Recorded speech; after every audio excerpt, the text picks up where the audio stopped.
Hola, ¿qué tal? Bienvenido a este curso. Mi nombre es Gustavo Adolfo Pérez Rojas, Gus Pérez me pueden llamar ustedes, y es un gusto tenerlos en este curso, en este seminario que tiene que ver sobre la institucionalización de los sistemas políticos. ¿Por qué es importante que tengamos este tipo de formación? Bueno, miren, la gente como ustedes que en algún momento va a tomar decisiones, pues debe de tener estos elementos de saber cómo tiene que imaginarse una nueva realidad, pero sobre la base de muchos conocimientos. Muchos de estos conocimientos son cosas que no son propiamente de una formación básica, requieren el indagar, requieren el estar constantemente estudiando, y es algo que en este tipo de ejercicio, por supuesto que se celebra que haya esta disponibilidad. Así es que sin más preámbulos, bienvenidos y vamos a darle. Entonces, ¿qué vamos a ver en este primer tema? Pues miren, esto que vamos a ver en esta primera, digamos, unidad, va a ser pues todo lo que es concerniente a el proceso de racionalización de los sistemas políticos occidentales. Entonces vamos a ver tres temas, muchachos. El primero es la sociedad racionalizada, el segundo es el isomorfismo de las sociedades occidentales, y el tercero de los temas es estos cuatro modelos de los sistemas político-sociales. Vamos a continuar ahora. Bueno, el primero de estos temas va a ser este de la sociedad racionalizada. Miren, esto de la sociedad racionalizada realmente son términos un tanto sociológicos, es decir, no son cosas que vayamos a ver seguramente aprendido en la primaria y posiblemente tampoco en la secundaria ni en la preparatoria en muchas de estas ocasiones. Pero, ¿qué nos dice esta sociedad racionalizada? ¿Qué es lo que pasa? Miren, hay todo un proceso histórico que nos ha llevado a que las propias sociedades vayan configurándose de una manera o de otra, que tengan sus propias virtudes, que tengan también sus mitos, y por supuesto pues van a también tener ciertos defectos en comparación con otras sociedades, ¿no?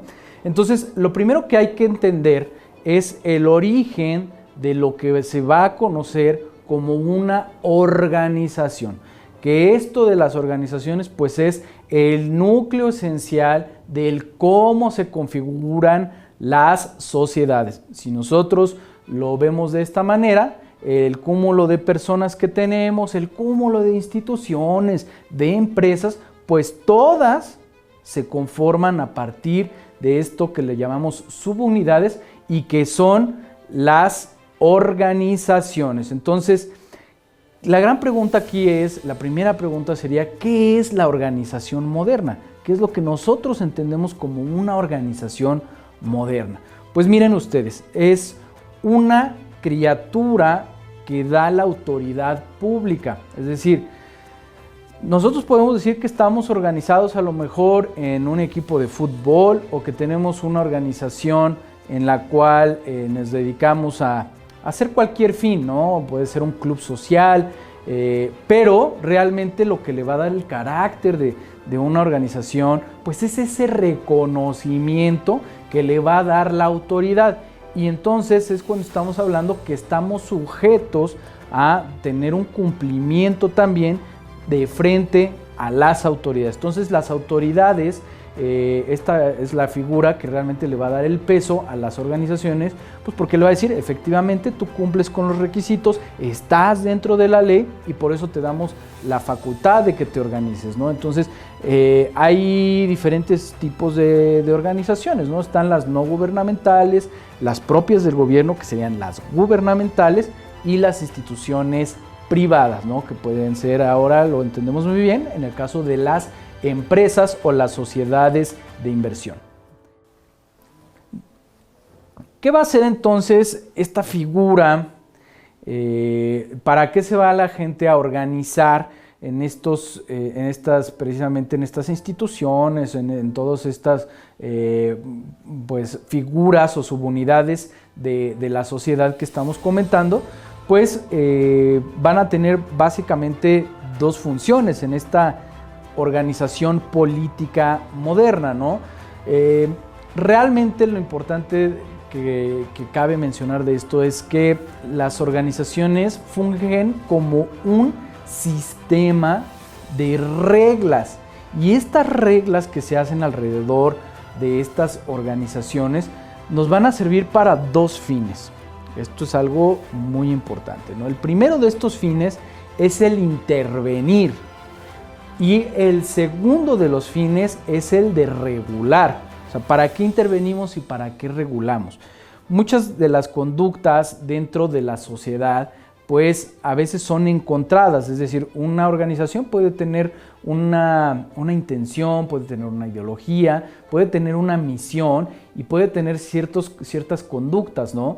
Y entonces la gente, la sociedad, usualmente pues va queriendo que se vaya mejorando, se vayan cambiando cosas, y es ahí donde la autoridad política debe de intervenir, ¿no? Entonces hay conductas que a todas luces para algunas personas pues pueden ser consideradas nocivas o son conductas que están causándole estragos a otras personas, y entonces cuando la autoridad genera sus propias instituciones, sus propias organizaciones, y dice, tengo que intervenir para que las cosas que no están funcionando bien, pues cambien, ¿no? Y empezamos a ver el desarrollo precisamente tanto de leyes, normas, pero también de cosas que ya tienen que ver con la ejecución de, por ejemplo, las políticas, ¿no? Cuando estamos hablando de una iniciativa de ley, pues hay muchos proyectos, hay muchas propuestas que existen, entonces se generan estas políticas públicas para intervenir precisamente en alguno de los problemas, y entonces, ¿qué es lo que necesitan? Un brazo ejecutor. Este brazo ejecutor va a ser, por supuesto, una organización política, ¿no? Esta organización política, entonces, es la que va a determinar, bueno, pues yo voy a tomar cartas en el asunto, ¿no? Y voy a poder, entonces, hacer diferentes acciones.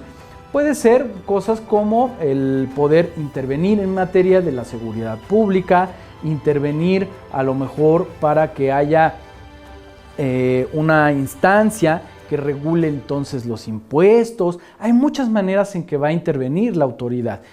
Si ustedes piensan a lo mejor en una comunidad, pues una comunidad va a requerir también que se le tracen caminos. Entonces debe de haber una organización que se dedique precisamente por parte de la autoridad a que se garantice ese derecho al acceso a las vías y que estén comunicadas. Además, no solamente, imagínense ustedes las carreteras, sino también los cables de la luz, ahora las conexiones de internet, pues van a requerir entonces que haya estas organizaciones que garanticen que todos tengan esta accesibilidad. Entonces decíamos, esa es la función de la intervención. Ahora, ¿qué pasa con la regulación? La regulación tiene que ver con otro sentido, ¿no?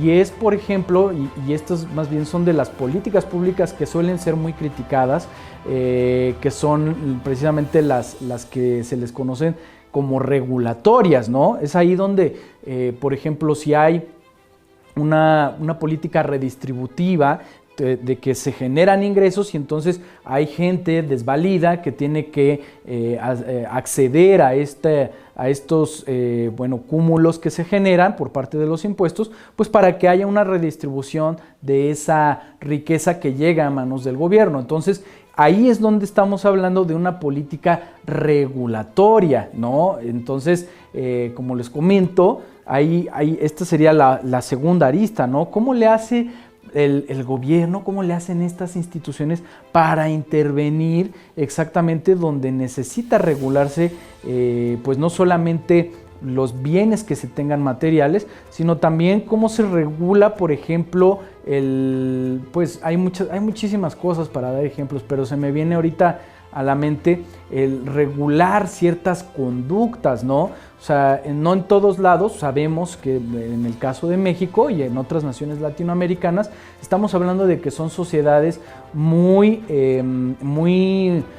heterogéneas, ¿no? Donde tenemos también etnias, donde tenemos también tradiciones locales, y entonces hay lugares, hay espacios donde la política pública, las autoridades, estas organizaciones públicas tienen que regular precisamente el cómo se van a tomar estas decisiones. Se les dan precisamente ahí algunas atribuciones muy específicas, pues para que estas comunidades pues no sufran alguna discriminación o puedan continuar con la recreación de una cultura que a lo mejor por parte de una regulación, digamos, nacional o general, pues no aplica específicamente para ellos. Entonces necesitan que se les regule con un tamiz diferente.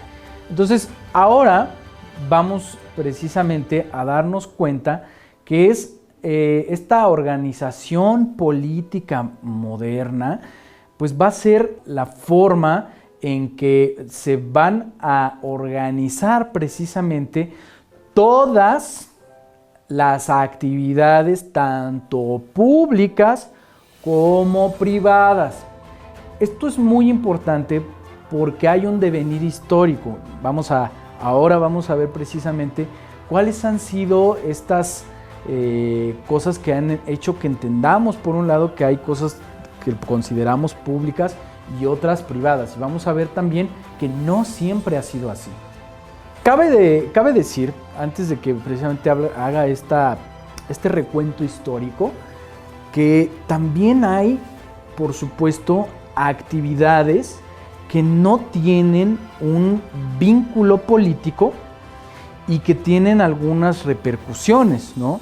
Porque las actividades políticas, lo que estamos diciendo, las actividades tanto privadas como públicas, pues sí que deben de tener un reconocimiento de la propia autoridad. Pero, ¿qué pasa con estas otras actividades que no tienen ese reconocimiento público, ese reconocimiento de la autoridad, aunque tú te dediques a una cuestión totalmente privada, ¿no? Pues realmente hay este tipo de conductas o este tipo de intereses, lo más probable es que no persistan, que tampoco se difundan de una manera pues legal o establecida. Entonces tenemos muchos casos para dar a entender qué es a lo que nos estamos refiriendo. O sea, toda la gente puede organizarse, ¿no? Pero hay muchas de estas organizaciones que no están reconocidas. Una de ellas pues puede ser la figura de la mafia, ¿no? O las actividades que no están permitidas por la autoridad, que pues indudablemente sí que existen, pero la autoridad no va a reconocerlas y por tanto pues tampoco les puede cobrar impuestos y tampoco a ellos les puede brindar garantías. Y lo más probable es que nosotros pudiéramos tener en la cabeza que digamos, no, pues es que cómo es que no persisten, cómo es que no perduran cosas como la mafia, ¿vale?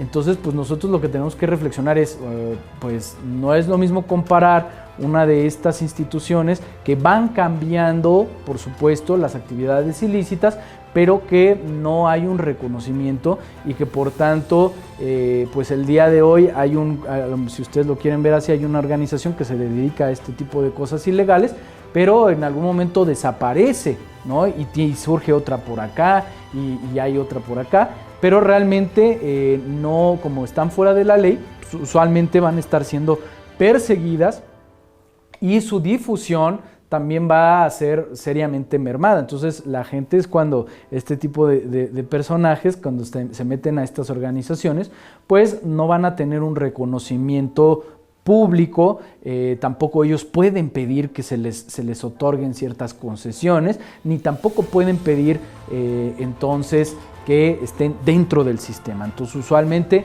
van a tener muchas complicaciones para poder sobrevivir. Seguramente debe ser difícil vivir al margen de la ley.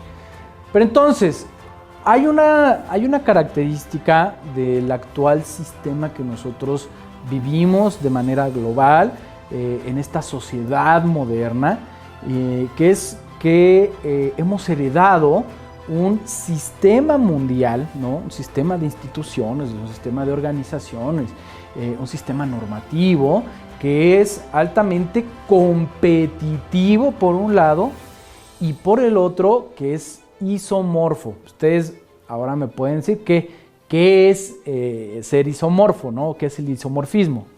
Vamos a explicar qué es esto del isomorfismo, ¿no? Pero antes de esto, cabe aquí mencionar que lo que antes se consideraba como como algo que era formal, pues decíamos que las instituciones, se distinguen estas instituciones formales de las que son informales, pues se decía que lo formal anteriormente es porque además era funcional, o sea, era formal porque era funcional. Ahora ya no, esto ha cambiado, o sea, ahora algo es formal porque es entonces racional y porque es también competitivo, ¿no? Esto es a lo que le vamos a llamar que es algo formal, porque es algo que no solamente se va a quedar en el rango de que si está funcionando o no, sino que ahora se tiene que ir por estos nuevos conceptos que tienen que ver más con, por ejemplo, la eficacia, la eficiencia, la rendición de cuentas y muchos otros conceptos que han ido surgiendo de manera moderna, ¿no? Vamos a ver este subtema que es el isomorfismo de las sociedades occidentales. Les decía que los quería dejar con un poquito de duda de qué es esto del isomorfismo, ¿no? Miren, no es muy complicado de entender. Isomorfo es que tiene la misma forma, que algo tiene la misma forma, es algo que se parece mucho a otra cosa, ¿vale? Eso es un término, entonces no hay discusión. Pero, ¿qué pasa con esto del isomorfismo? Ahora vamos a ahondar sobre esto.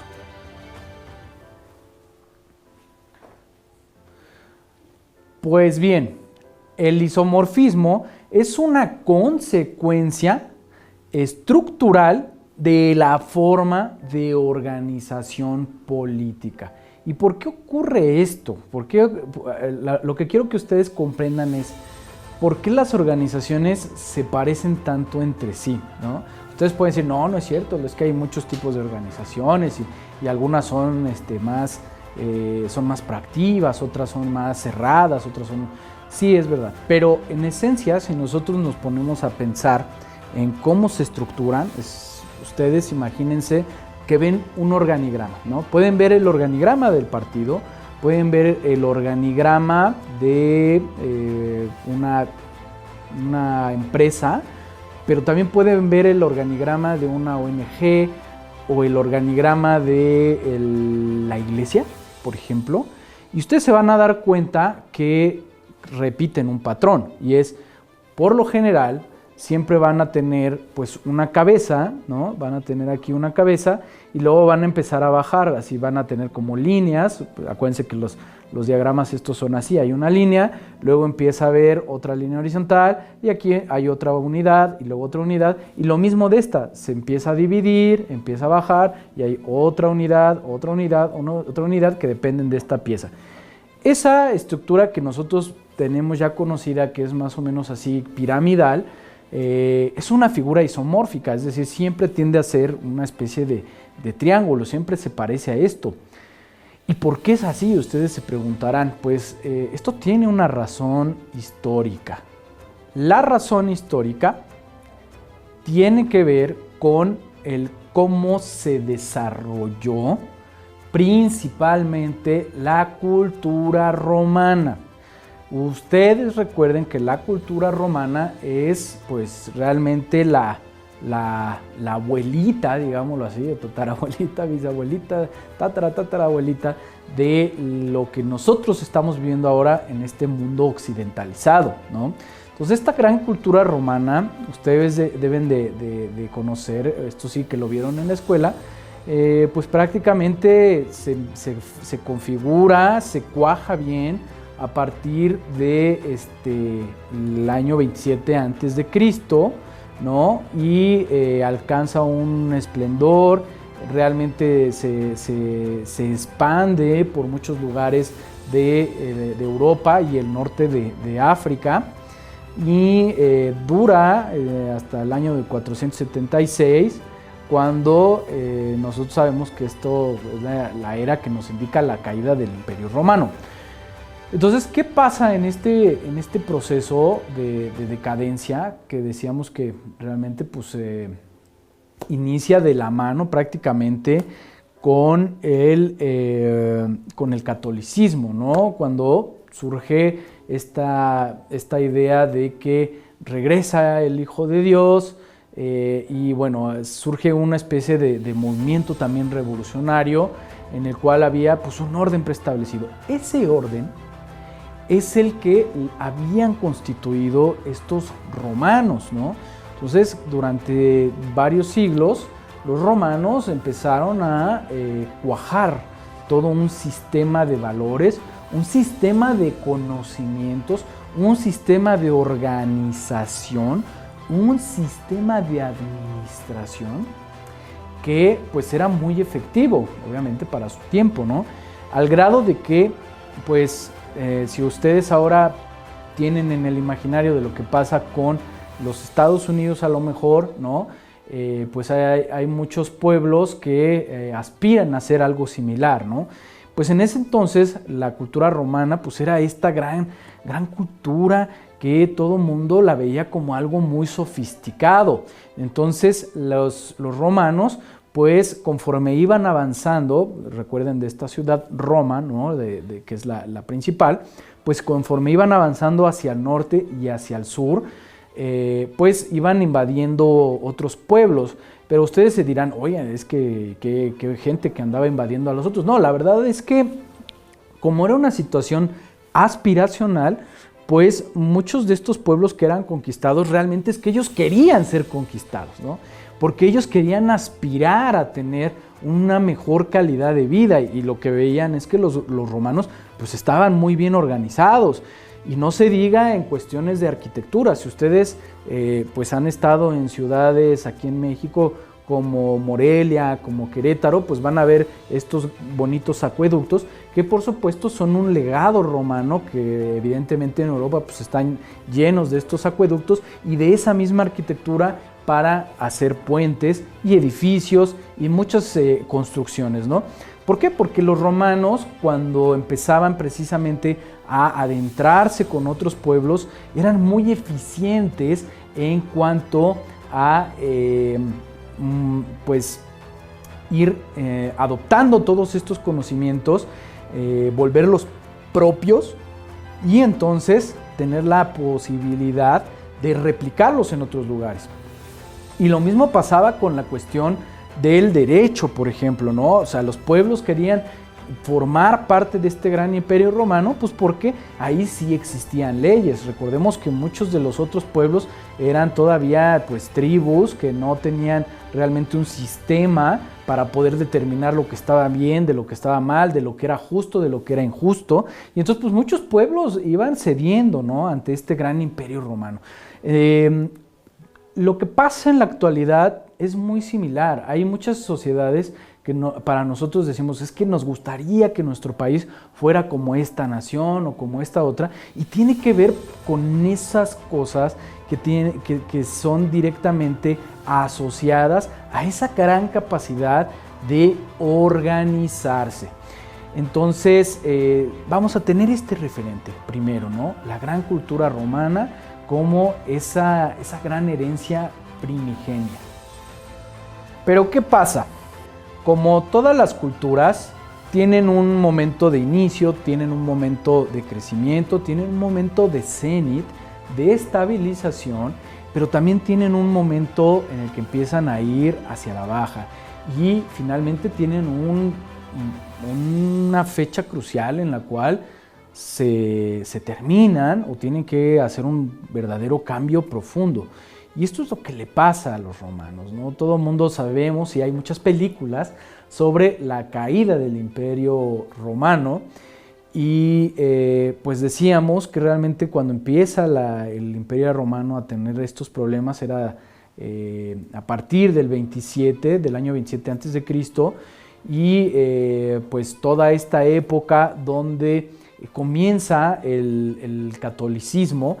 Es una etapa histórica muy curiosa, porque conforme el catolicismo pues va creciendo, va volviéndose más importante, la sociedad o el Imperio Romano va en decadencia, ¿no? Va hacia la baja, comienza a tener muchos problemas, y son problemas organizacionales, hay que decirlo, son problemas administrativos, que esos son las cosas que en cualquier nación debemos de tener mucho cuidado de ver estos grandes ejemplos históricos, muchachos, porque ¿qué pasa? El gran Imperio Romano, es verdad, tenía mucha sistematización, etcétera, pero llega un punto donde la vanidad y el hedonismo empieza a cegarlos, ¿no? A los propios ciudadanos y tomadores de decisiones, y entonces pues empiezan estos gastos superfluos, gastos que no van a garantizar que estos pues adelantos vayan a poder realmente ser bien recibidos por parte de la población. Entonces, imagínense ustedes, cuando los caminos que comunicaban a las ciudades romanas, pues empieza a ver la gente que ya no tenían un mantenimiento, como pasa en algunos municipios, ¿no? Que vemos así las calles pues todas deshechas. Lo mismo ya pasaba, ¿no? Con estas ciudades, ya las conexiones, los caminos estaban todos maltrechos, no les daban mantenimiento, pero sí veía la gente que allá en Roma pues estaba gastando el dinero de manera onerosa en hacer grandes peleas allí de los gladiadores, con las carreras estas que tenían como la película de Ben-Hur, ¿no? Por ejemplo, ¿no?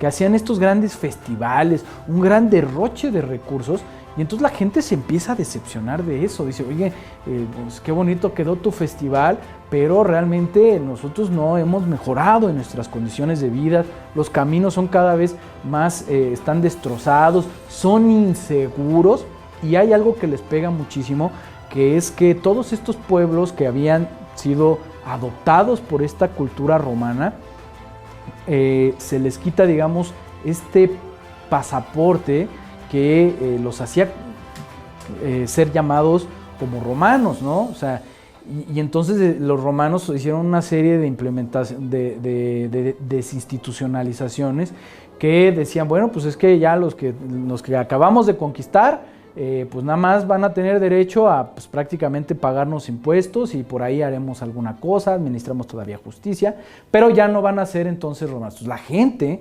pues, decía, pues, ¿qué sentido tiene? ¿No? ¿Qué sentido tiene participar en un sistema que ya no nos toma en cuenta? Y es ahí donde estas tribus germánicas, estas tribus del norte, se aprovechan, porque durante muchos años, ustedes deben de más o menos de tener una idea, pues las tribus germánicas eran gente muy feroz, ¿no? Eran estas personas grandotas, así, fortachonas, muy agresivas, hay que decirlo, muy agresivas, con hábitos de limpieza muy deplorables, y que por lo mismo causaban mucho miedo a las poblaciones romanas, ¿no? Que eran más sofisticadas, más élite, si las quieren ver, ¿no? Y entonces estos germánicos decían, oye, no, pues es que nosotros también queremos vivir bien, también queremos tener estos lugares donde se dan mejor los cultivos, y empiezan a generar estas invasiones desde el norte de Roma hacia el centro del imperio, ¿no? Y es entonces se dejan venir todos estos romanos, pero también hubo invasiones por parte de diferentes tribus que venían de Asia también, eso sucede, y también tribus que vienen, o imperios ya consolidados que vienen de la parte de la parte que, bueno, ahora le conocemos como los musulmanes, ¿no?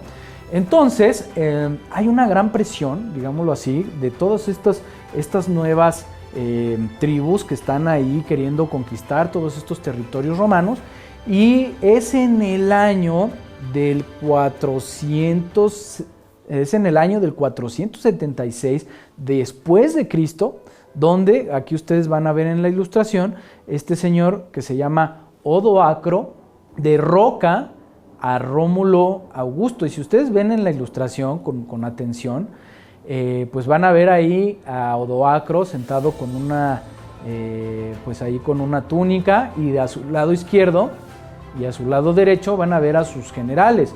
Entonces, si ustedes ven con atención esa imagen, van a darse cuenta que en la cabeza los que son soldados germánicos, pues traen ahí todavía una especie como de animales en la cabeza, ¿no? O sea, era una cosa un poco más rústica a comparación de los romanos, que ya tenían estas armaduras. Pero al final de cuentas, en este año del 476 se acabó, ¿no? Es destronado este señor Rómulo Augusto, y ya lo ven ahí en un acto de genuflexión, es decir, de humillación, como está entregándole la coronita ahí a Odoacro, y es el fin de una era. Es el fin de una época donde va a venir muchos conflictos dentro de estos territorios. Muchos empiezan a independizar ahora sí que de esa idea de lo romano, de ese gobierno, y pues empieza entonces una época de desgobierno. Esa es la realidad, ¿no? De mucha anarquía, de una reconfiguración de la sociedad, y por supuesto, como bien decíamos, por un lado, crece mucho el catolicismo, el imperio, la parte del gobierno de los romanos decae, y entonces, ¿quién es el heredero, ¿no?, de todos esos conocimientos que tenían esos romanos? ¿Quién se queda? Entonces, quien se queda con esta herencia de los romanos, pues va a ser la primera franquicia que existe en el mundo, antes de McDonald's, ¿no? Esta es la verdadera franquicia que nos define como la cultura occidental, y es la religión católica. Entonces, el catolicismo es esta especie de capitalismo religioso que se constituye muy bien. ¿Por qué? Porque en esta época, en esta etapa donde hay, por supuesto, hay una diversidad de intereses, va a haber mucho desorden, va a haber una institución que va a decir: yo sí tengo cómo poner este orden y cómo hacerle para que en medio de todo el desastre empecemos a darle vida y empecemos a darle orden a todo eso que no podemos definir. Es decir, había muchas cosas que por la misma caída del Imperio Romano se dejó de hacer, ¿no? Y tenían que ver con temas muy, muy primarios, ¿no? Cómo era la salud pública, cómo era la educación, cómo eran muchas funciones que hacían en su momento, la impartición de justicia, que hacían entonces estos romanos. ¿Qué pasa? Pues la religión católica, por esta cuestión de que se dan cuenta del vacío que hay de autoridad, son los primeros en que dicen: aquí necesitamos una estructura, necesitamos un líder que va a ser el Papa, y entonces esto va a empezar a bajar. Este es el Papa, viene después otra, a lo mejor otra instancia, un alfil, etcétera. Bueno, van a haber muchos títulos de lo que viene siendo la estructura del catolicismo, pero van a darse cuenta que van a tener que respaldar todo ese esquema de poder con acciones directas con la gente. Entonces, si bien es cierto, la administración del imperio estaba ubicado en Roma, entonces el papado, ¿no?, la Iglesia Católica dice: nosotros también vamos a ubicarnos aquí en Roma, ¿no? Y bueno, porque obviamente ustedes saben que los acontecimientos, ¿no?, pues no tienen nada que ver con Italia, los acontecimientos de Jesucristo. Entonces, pero como era el núcleo del poder, pues la Iglesia Católica reside entonces en Roma. Y de allí Los romanos, bueno, de ahí, perdón, los católicos, la Iglesia católica, retomando, por eso decía los romanos, porque no es que haya sido gente distinta, ¿no? Eran los herederos, eran los nietos, eran los bisabuelos, los bisnietos, etcétera, de esta gran cultura, pues dicen, vamos a retomar todo ese conocimiento. Vamos a retomar todo lo que tiene que ver con la educación, vamos a retomar todo lo que tiene que ver con cuestiones incluso de salud pública, y lo van llevando a las diferentes ciudades, aunque ya no fueran parte del Imperio Romano.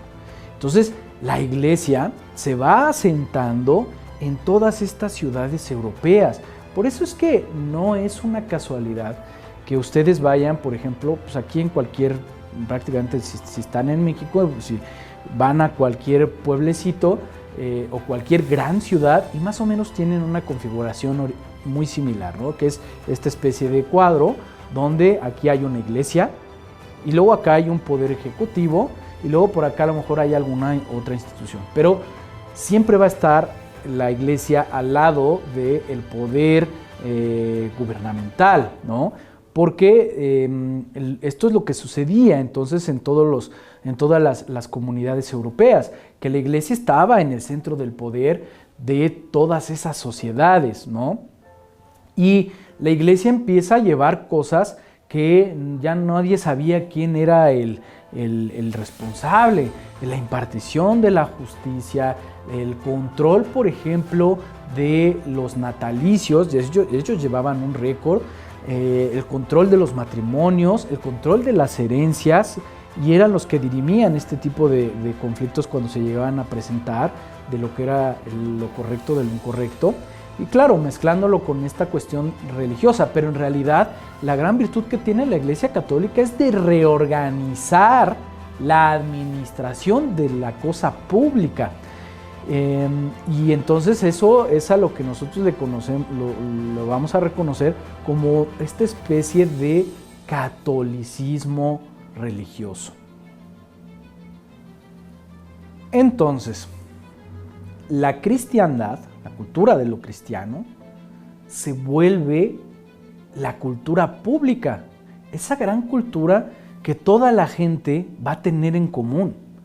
La serie de simbolismos que son aceptados y que nos dan una estabilidad frente a lo que se estaba viviendo en esos momentos de conmoción, en estos siglos de conmoción, en que nadie sabía realmente en quién confiar o a quién delegarle funciones o a quién pagarle dinero para que entonces tomara las riendas de todo esto que decíamos, de la administración, incluso de la sanidad pública, ¿no? Y es así como toda esta franquicia de la iglesia se empieza a esparcer, ¿no? Se esparce ahí por toda Europa, por todos los pueblos, y la gente lo adopta y lo valora y dice, está bien, yo me declaro católico, soy católico, pago también mi diezmo y me parece bien porque están haciendo una función pública. Y ahora vamos a hablar sobre el feudalismo como esta gran organización social que precisamente se configura sobre la base del catolicismo. Pero voy a ser todavía más concreto. El feudalismo no solamente se funda en el catolicismo, se funda en la desconfianza que hay sobre los vecinos, ¿no? Sobre los pueblos que están ahí a un lado, porque precisamente como ya no había una institución grande como era la cultura romana, ¿no? Pues entonces pues, es tierra de nadie. Y donde no hay instituciones, donde no hay leyes, donde no hay una procuración de justicia, pues va a abundar precisamente que mucha gente se quiera aprovechar. Y entonces empieza a haber una serie de extorsiones, de invasiones, de guerras, de ultrajos, de violaciones, de secuestros y todas estas cosas que por supuesto constituyen ahora en este contexto moderno pues conductas antisociales. Pero en ese momento pues era la tierra de que el más fuerte es el que gana y el que sobrevive.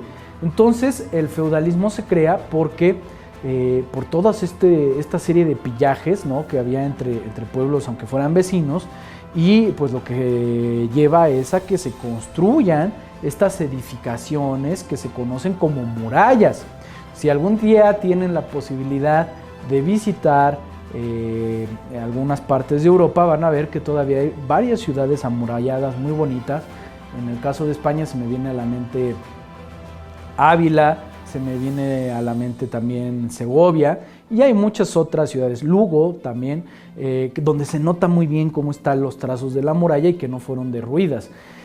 Entonces, estas murallas precisamente servían para que la gente adentro estuviera protegida frente a los otros vecinos. Entonces, empieza a haber una serie de ciudades que están amuralladas, y entonces allá adentro el catolicismo pues pone también su franquicia, decíamos, ¿no? Pone ahí su local.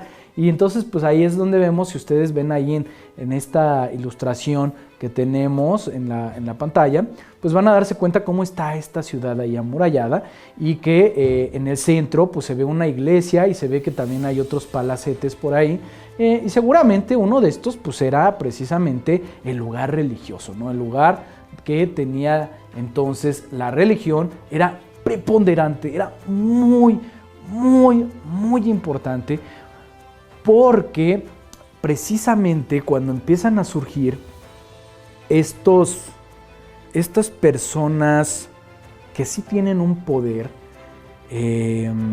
estos grandes líderes que son líderes locales, son caudillos locales, pues ellos van a ser quienes después se van a convertir en los señores feudales, los dueños, porque usualmente son gente astuta, son gente agresiva también, que tienen la capacidad de poner a la gente a trabajar, que tienen la capacidad de formar ejércitos para defender a estas villas o a estas ciudades. Y entonces la iglesia dice, bueno, pues vamos a ponernos de acuerdo, ¿no? Tú que eres el señor feudal, me debes de seguir dejando a mí llevar estas cositas de la administración en cuanto a todo lo que decíamos, llevar a un control a lo mejor yo te presto ese servicio, ¿no? De llevar este control documental, ¿no? Esta administración, y bueno, pues tú te llevas otras cosas que se van a hacer ahí, impuestos, etcétera. Y prácticamente pues el poder repartir a tu discreción todo lo que sea concerniente a este feudo, ¿vale? Entonces es así como se va a configurar esta etapa de la historia que va a ser el feudalismo. Pero el feudalismo también tiene un inicio y tiene un fin, ¿no? Entonces durante muchos siglos funcionó muy bien esta buena amalgama que se tenía por parte del clero o de la religión católica y de estos señores feudales.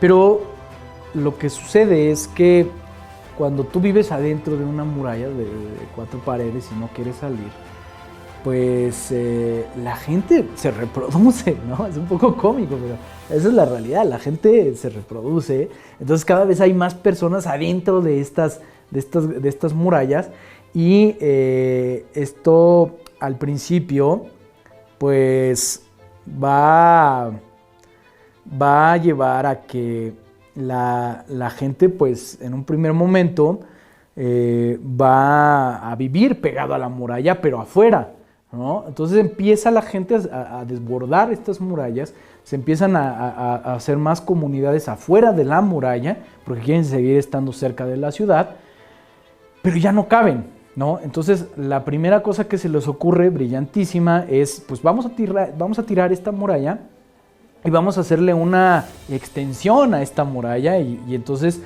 tiran esa muralla y luego ya le hacen otra cobertura, ¿no? Una especie así como si fuera pues una especie de capas, ¿no?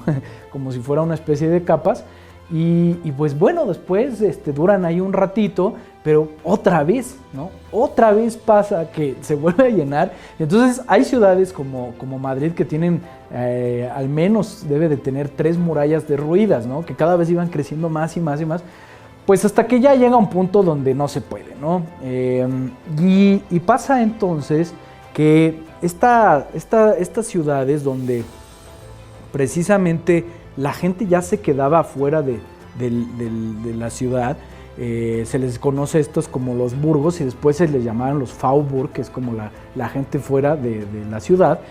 Y pues pasa un fenómeno, ¿no? Que todas estas ciudades, si ustedes tienen idea, hay muchas de estas en Europa, que puede ser la ciudad misma de Burgos en España, pero también en Alemania hay otra que se llama Hamburgo y todas estas que terminan con Burgos, ¿vale?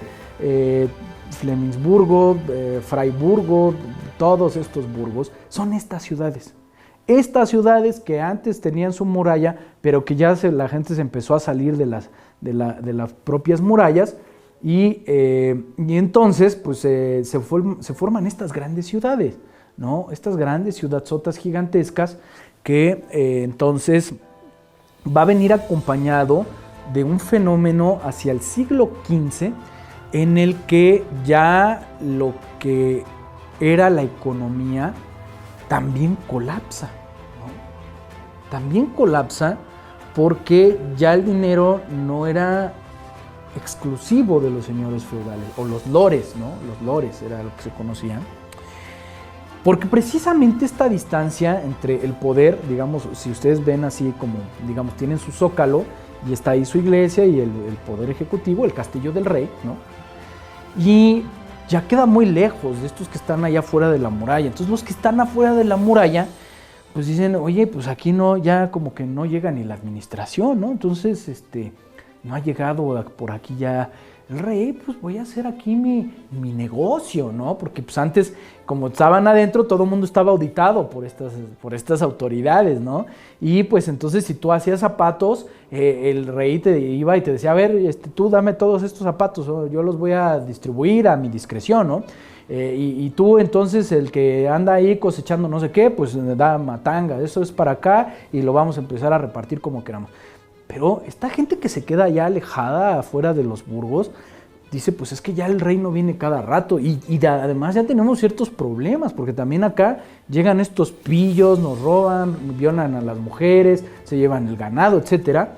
Y entonces pues yo, si tengo mi negocio de zapatos, ¿no? O de pieles, pues me parece que ahora los voy a cobrar, porque no ha venido el rey. Y entonces hay gente que se empieza a forrar de dinero. Esto es una cosa curiosísima, ¿no? Este oficio precisamente de la Edad Media que se llamaban los bataneros, ¿no? Los bataneros, si ustedes alguna vez les encargo eso de tarea, si han visto la película del perfume, hay una parte donde al niño lo llevan con un señor que es un batanero y era un oficio en la Edad Media. Este oficio que era la gente que le estaba pegando a las pieles para hacerlas suavecitas y poder hacer ropa. Entonces esos eran los bataneros, ¿no? Y como esos, pues con lo que fabrican, hay mucha gente que empieza a hacer mucho dinero. Y estos que hacen dinero, que ya además dicen, pues yo tengo dinero como hasta para pagarme mi propia protección, ¿no? Mi propio mini ejército que me protege y todo esto. Esos que tienen mucho dinero y que no tienen un poder, se les llama burguesía, la burguesía. Y la burguesía también va a jugar un papel importantísimo en el desarrollo de esta cultura que ahora conocemos. Esta burguesía empieza, como tiene los recursos, pues también se empieza a educar más. Va desarrollando un pensamiento distinto y muchas veces quiere participar en la vida política, quiere tomar decisiones, quiere ver cómo se puede beneficiar más, pero cómo también puede tener un impacto distinto en su entorno. Y se dice que si nosotros pudiéramos llegar a tener, los historiadores es lo que comentan, pudiéramos llegar a lo mejor a tener la idea de cuándo termina este sistema feudal, ¿no?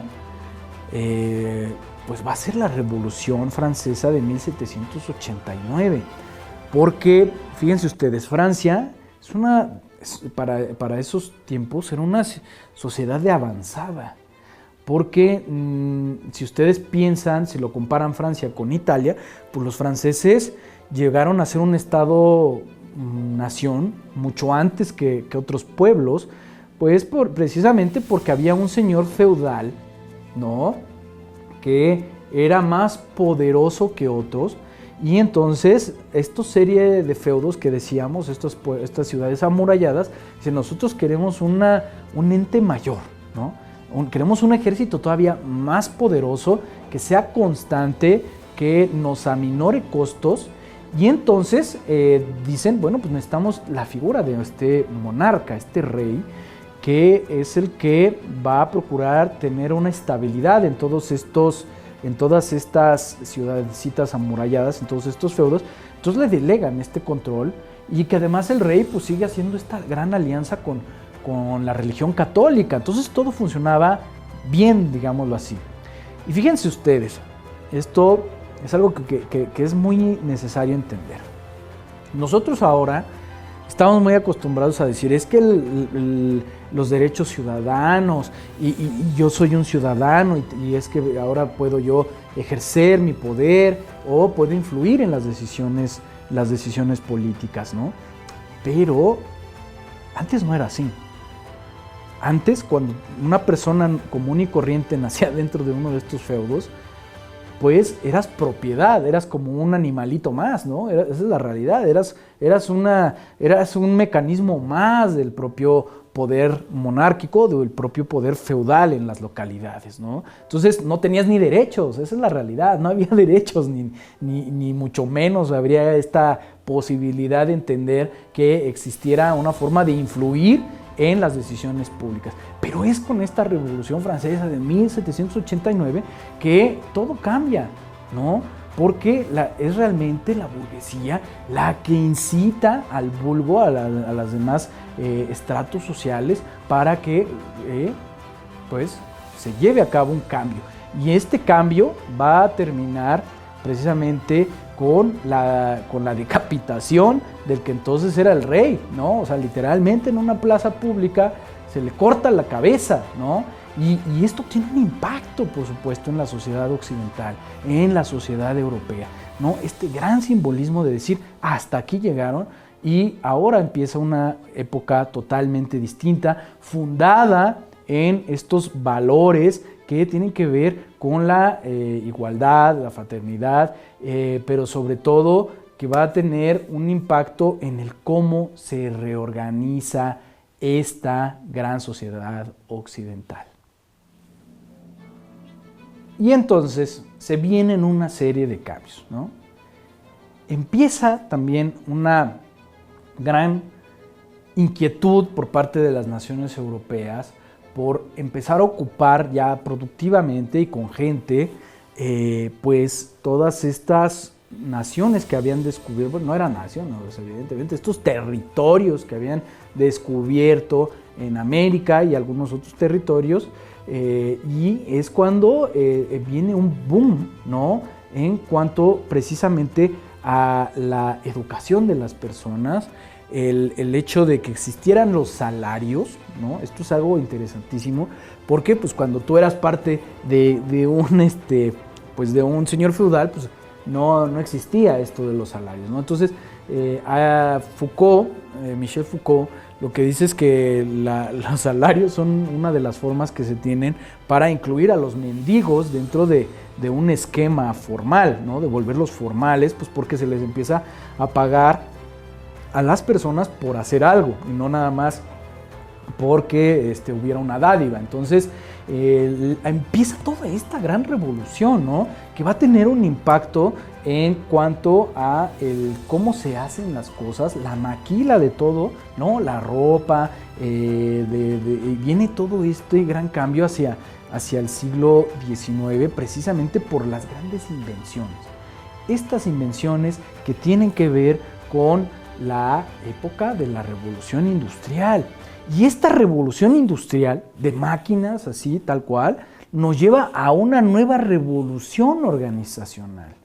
Y esta revolución organizacional nos hace ver el nacimiento de una nueva figura, porque antes nada más había la figura pública, la autoridad pública, las instituciones que estaban hechas para que funcionara la cosa pública. No existía realmente una vida privada, pues porque tú eras parte de un feudo y tú eras propiedad de alguien más.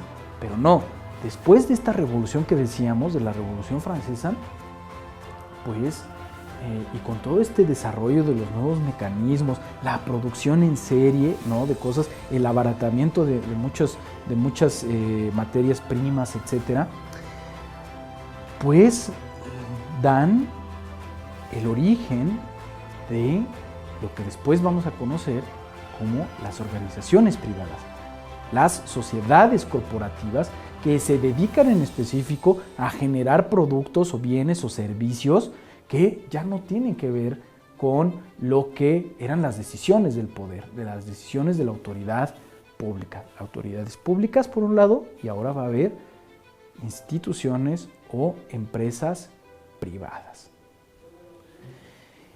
Y entonces viene este periodo de consolidación de todo lo que van a ser estas nuevas corporaciones. Y principalmente vamos a ver que hay naciones que le dan mucho vuelo a estas nuevas configuraciones, ¿no?, a estas nuevas organizaciones. Principalmente va a ser los Estados Unidos, va a ser Inglaterra, ¿no?, el Reino Unido, después se llamará el Reino Unido, y por supuesto varias de las naciones europeas que tenían las posibilidades de generar estas invenciones, ¿no? Alemania sobre todo, ¿no? De hecho es en Alemania donde se crea el primer mecanismo para hacer ferrocarriles, que después se lleva a Inglaterra, y de Inglaterra se lleva a los Estados Unidos. Cuando llega a Estados Unidos el tren, pues había un montón de lugares que, pues imagínense las dimensiones de Estados Unidos, ¿no?, de costa a costa, es tremendo. Entonces, con la introducción de los trenes, pues se puede movilizar mercancías, se pueden darle utilidad a muchos lugares que se desconocían con sus materias primas y también con sus nuevos asentamientos humanos. Entonces, Estados Unidos, después de que se independiza, también coincidentemente muy cercano a la Revolución Francesa, cuando se independiza precisamente de Inglaterra, pues es como si fuera un bebé que no nace chiquito, ¿no? Nace como un bebé muy robusto, que tiene un montón de habilidades técnicas, que sabe ya empezar a hacer estas máquinas complejas y que por supuesto lo explota. Por eso es que la economía para ellos es muy rápido en cómo se forma, y teniendo esa buena economía formalizan también muchas de las instituciones que persisten hasta el día de hoy. Entonces esto va a crear la idea de que se generen todas estas nuevas corporaciones, también va a crear nuevas psicologías y nuevas sociologías, es decir, formas en las cuales se interpreta el mundo, ¿no? Formas en las cuales decimos que vale la pena vivir, o que nosotros pensamos que son los ideales del cómo vivir. Viene entonces todo este desarrollo de un gran capitalismo cuajado, consolidado, y que la gente pues aspira cada vez a tener más objetos, pero también a tener una mejor calidad de vida, instrumentos que les faciliten la vida, la sobrevivencia, y sobre todo el poder vivir de una manera mucho mejor que como se vivía en los anteriores sistemas. Ahora vamos a hablar de los 4 modelos de los sistemas político-sociales. Bueno, antes de que hablemos en específico de cuáles son estos cuatro modelitos, conviene decirles que todas las organizaciones políticas son sistemas de poder, ¿no? Son sistemas de poder de masas, o sea, de la gente. ¿En el sentido de qué? Pues de cómo se movilizan estos recursos que hay. Las organizaciones van a servir para darle un orden a que podemos nosotros ver que en nuestro país, por ejemplo, tenemos muchos recursos, ¿no? Pero necesitamos ver entonces cómo los vamos a ir colocando de una manera también racional, que pueda favorecer o pueda tener un impacto en las diferentes comunidades, o la gente que tenga un interés sobre determinadas cosas. Y entonces vamos a ver a estos autores que son Meyer y Jefferson, que hacen un muy buen estudio de cómo es que se reconfigura entonces las grandes sociedades occidentales. Entonces decíamos, que había esta sociedad romana que colapsa, viene la religión católica, la reorganiza, se alía con estos señores de poder, hacen un sistema, después otra vez con la Revolución Francesa se vuelve a colapsar. Y otra vez hay por ahí mucha incertidumbre, ¿no? De cómo se le puede dar funcionalidad a las propias organizaciones y a la propia sociedad. Entonces, Meyer y Jefferson se dan cuenta de que en el devenir histórico las sociedades, por su propia formación, por su propia idiosincrasia, por su propia forma de hacer las cosas, por su propio temperamento, se configuran de diferentes maneras, por su propia historia, ¿no? Y vamos a ver que esto va a depender mucho de que se pueda estas organizaciones tener un reconocimiento al grado que se vuelvan instituciones reconocidas, ¿no? Y por el otro lado, si bien tenemos entonces instituciones, por el otro lado también vamos a ver el cómo se desarrollan y cómo interactúan las subunidades, ¿no? Que son todas estas partes de la gente, ¿no? Son, digamos, son todas estas partes de las organizaciones de la gente, ¿no? Que pueden ser organizaciones no gubernamentales o pueden ser empresas, pues ahí alguna organización empresarial, que ellos también cómo se van a mover, ¿no? Frente a estas otras instituciones. Entonces, hay 4 modelos. Ahora los vamos a ver. Pues bien, el primero de los modelos es esta sociedad liberal. Entonces, en esta sociedad liberal es donde se gira todo en torno a la acción de los individuos, de las personas, y entonces también cómo conciben su privacidad. En el caso de las sociedades liberales, nosotros podemos ver los claros ejemplos que son los Estados Unidos, ¿no? Las naciones anglosajonas, que serían los Estados Unidos, también Inglaterra, por supuesto, y también el caso de Australia, ¿no? Que ellos comparten una idiosincrasia en la cual, ¿qué va a ser lo importante, ¿no? Frente a la autoridad? Pues el desarrollo de estas personas, el desarrollo de la individualidad, y ellos conciben que la cosa pública va a ser la sumatoria de esos intereses individuales, de esos intereses de cada una de las personas. Eso es lo que ellos van a entender como si fuera el bien común, no realmente lo que pase para un sector grande, no realmente lo que pase pues para todos en general, no, en cómo le afecta a todos y cada uno de esos individuos, que es lo que forma esa colectividad. Entonces, por eso es que vemos que estas naciones le dan mucha importancia a el poder emprender, ¿no? Hacer cosas desde sus propias capacidades, el hecho de que en Estados Unidos, por ejemplo, es donde hay más ONGs, ¿no? Porque ellos no están esperándose a ver si el gobierno va a reaccionar para corregir algo, no, hacen sus clubes, hacen sus organizaciones y tratan de corregir lo que ellos puedan hacer sin necesidad de intervenir, de que el gobierno intervenga. De hecho, al gobierno, esto es muy interesante, lo ven ahí como un aditamento, al gobierno lo ven ahí como una cosa que es medio regulatoria y que va a fungir un papel muy específico, pero no va a ser lo más importante de la sociedad. Segundo modelo. En este segundo modelo vamos a ver una idea distinta, ¿no? De lo que es la organización de esta sociedad. Y se le conoce como el modelo estatista, es decir, le da un gran peso a lo que hace el Estado, ¿no? Y aquí cambia este concepto frente a, por ejemplo, esta sociedad individualista, porque lo más importante para estas naciones va a ser esa voluntad general, ¿no? Entonces, lo más importante para ellos es que la sociedad sea el motivo del progreso, ¿no? La sociedad en su conjunto. Las decisiones que se deben de tomar entonces van a estar siempre guiadas a que la sumatoria sea la que se vea beneficiada con diferentes acciones, ¿no? Y por supuesto tiene su origen en esta Revolución Francesa que decíamos. Ellos van a tener una idiosincrasia totalmente distinta, en la cual evidentemente el papel del Estado es muy importante como garante de todas estas cosas que estamos viendo de los diferentes núcleos sociales. ¿Quiénes son estas naciones estatistas?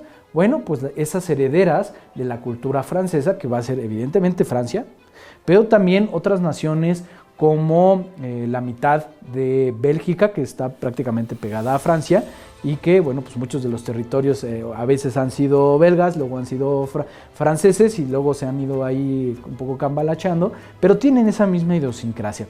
Y también del otro lado del mundo, ¿no? Del otro lado, pues va a estar Canadá, porque ustedes deben de recordar que la mitad, prácticamente la mitad de los canadienses, pues tienen esta formación, tienen esta gran cultura, en la cual si ustedes les preguntan si tienen algún amigo canadiense, no les van yo creo que les puede dar un gran ejemplo de que ahí se cobran, por ejemplo, muchos impuestos, pues porque tienen esta idea de que el Estado debe de tener un gran posicionamiento para asegurar que esta sociedad pueda salir adelante. La voluntad general va a residir entonces en la sociedad. Y luego viene entonces un tercer modelo, que es al que le llamamos la sociedad segmentada. Y miren qué bonita ilustración les puse aquí, ¿no? En esta ilustración, pues ustedes van a darse cuenta de qué tipo de naciones, de qué tipo de países estamos hablando, ¿no?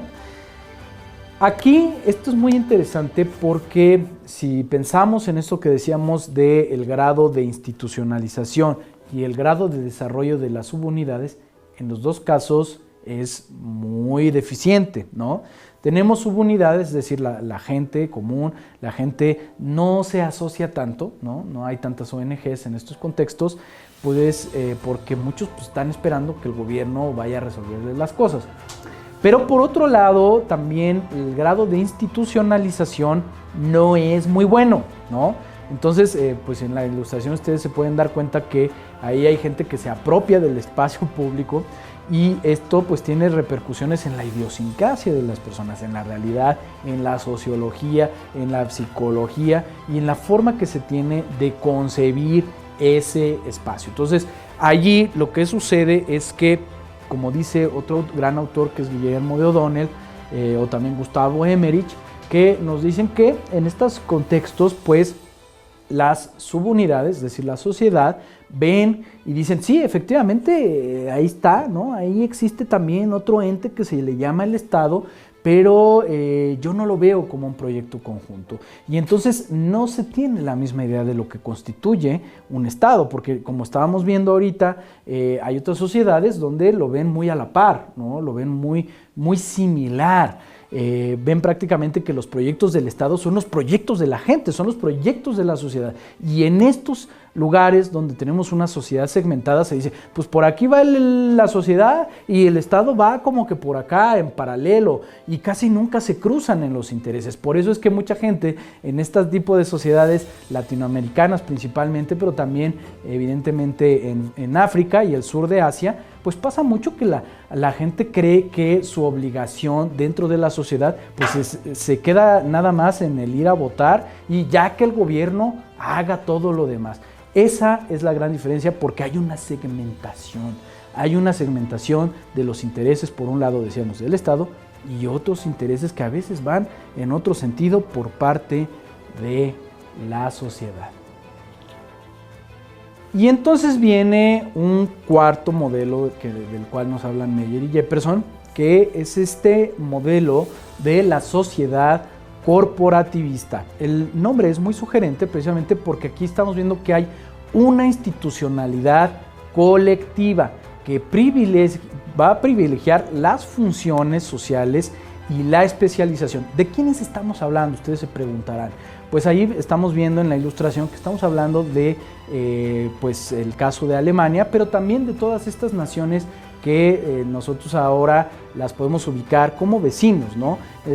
No sé si ustedes lo sepan, pero antes pues no es que hubiera una nación por aquí, Alemania, sino que pues eran prácticamente pueblos que tenían una misma idiosincrasia, una misma cultura y un mismo lenguaje. Entonces estamos hablando de naciones como son una parte de Suiza, como son Austria también, pero también los países nórdicos, ¿no? Estamos hablando entonces de Dinamarca, de Suecia, de Noruega y también de Finlandia en una parte. Entonces, estas naciones tienen una forma colectiva de concebirse, ¿no? Para ellos es muy importante no realmente el tener un objetivo superficial, más bien tienen un objetivo que va a privilegiar las funciones para qué sirven cada segmento de la sociedad. Por eso es que ahí se tiene esta fama de que son muy buenos ingenieros, ¿no? Dominan ciertas técnicas.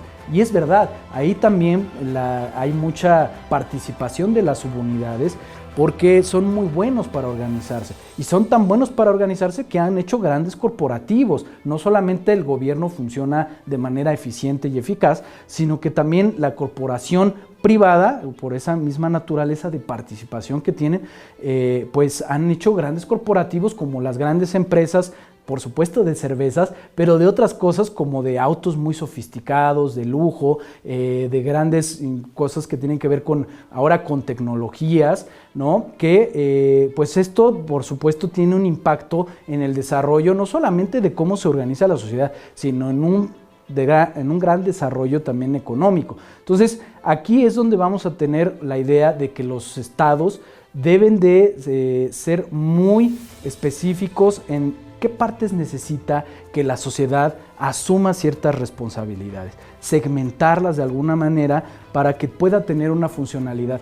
No sé si sepan esto, pero por ejemplo, los chicos, la gente que está en el nivel de la preparatoria, pues cuando llegan a la edad en que tienen precisamente que pasar ya a una educación superior, se atraviesan por un examen complicadísimo. Entonces en este examen pues prácticamente definen su vida, porque ahí te van a decir, bueno, pues tú eres bueno a lo mejor para hacer una licenciatura o para ser médico, o no, tú a lo mejor vas a ser bueno para ser un muy buen técnico, ¿no? Y entonces hay una gran racionalización de quién ocupa cada uno de los lugares en esta función englobada de lo colectivo. Entonces hay mucha corporación.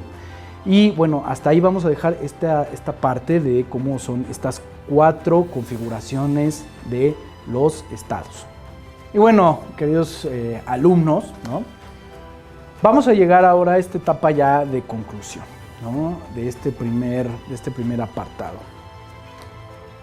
Lo primero que hay que concluir es esta etapa de la racionalización de los sistemas políticos va a tener este gran legado que decíamos. Ahora ya lo comprendemos muy bien, por qué las organizaciones son como son, ¿no? Por este gran legado católico y gran legado también romano que dan paso a este isomorfismo que decíamos.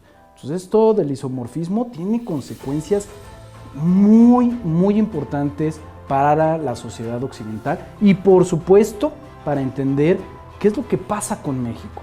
Entonces decíamos, en el caso de México, esta es la gran conclusión, es que el sistema que tenemos es un sistema segmentado, el cual no ha sido perfeccionado, en el cual todavía no se entiende muy bien por parte de muchas de las subunidades, es decir, de las personas y sus organizaciones, de cómo pueden ellos realmente ingerir o cómo pueden ahí ellos participar dentro de las decisiones del propio Estado. Entonces, al Estado, esto es lo que quiero que ustedes conserven, todavía en México y por supuesto en muchas naciones latinoamericanas, el Estado se sigue viendo como un proyecto que está allí, que existe, que sí tiene algunas instituciones, que muchas de ellas les falta todavía, les falta desarrollarse, pero que es una cuestión de anhelo, ¿no? De que todavía la sociedad ahí lo ve y no ha entendido que su carácter de participación no se remite única y exclusivamente en el voto, en el día de que vas a votar. No, necesita todavía entender cómo puede encajar entre estos intereses de este Estado con sus propios intereses, el volverlos parte de un solo propósito. Entonces, hasta ahí lo vamos a dejar. Por supuesto que vamos a seguir comentando más sobre este gran proceso de la institucionalización de los sistemas políticos y, por supuesto, finalizaremos diciendo qué es lo que pasa ya en específico con el sistema mexicano. Ha sido un placer y te espero en la siguiente clase.